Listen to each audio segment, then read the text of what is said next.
Hello, here from Mr.Who Reviews. Today I'm reviewing X-Men 97 Fire Made Flesh. And in this, it's revealed that the Jean Grey that showed up at the end of the last episode is the actual one, and the one that Scott was with and had a baby with the clone. And yes, he didn't really take it that well, and yeah, just says spoilers. Turned out to maybe Mr. Sinister, and he was able to control her and turn her into the Goblin Queen, like in the comic books. Yeah, he just turns into the X Mansion into a horror house. Too bad the Sunspot was on a date with the Jubilee at that time.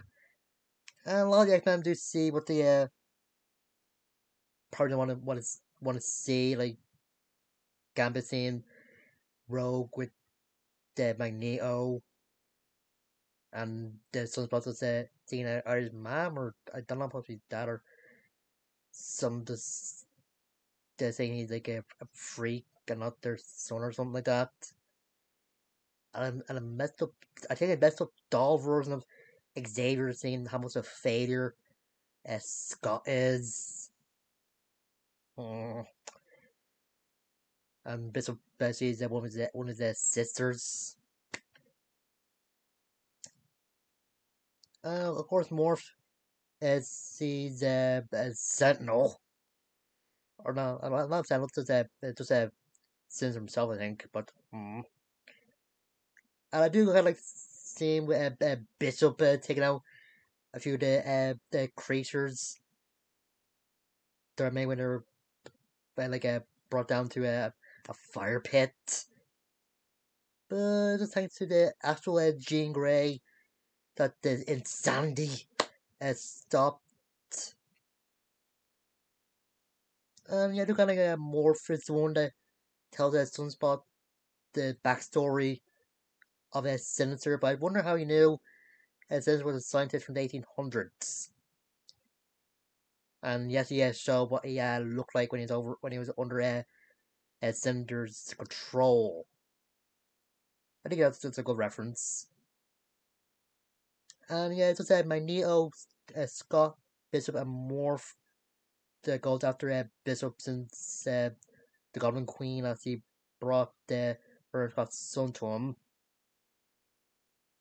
And that's to control Morph at one point. I don't know who Morph turned into, but I think it's some sort of a Russian uh, character. I'm just guessing. And there's a good scene with Jean and Wolverine when Jean just find it hard to control her powers, and yeah, thanks to Wolverine just having her concentrate on his mind, and Jean just find out how much Wolverine cared about her. It's a bit of a moment, and it's kind of interrupted when she senses that Scott is in trouble, and she just has a mind battle with her clone. And to do so, how Jean met Xavier when she was a kid, which I think was good to see. I was seeing Jean being swallowed up by herself was kind of funny. But I think it was Jean, but the Gum Queen is out of a sensor's control after remembering giving birth to Nathan. And that's when I was saving Nathan, but it turned out that Sensor did something to him, hoping to make him invincible. And yeah, some sort of like a virus thing, and turned out that bees can come up with a cure, but might take months or years. And yeah, so they have to send Nathan with the bishop to the future. So he's saying there's someone in his time that can make anything. And throw Beast was friends making order to repairing Bishop's time band. And there's only enough energy for the two of them to go through. And Scott is just against the abandon name since he knows what it's like. And yeah, caused some father issues with him. So, and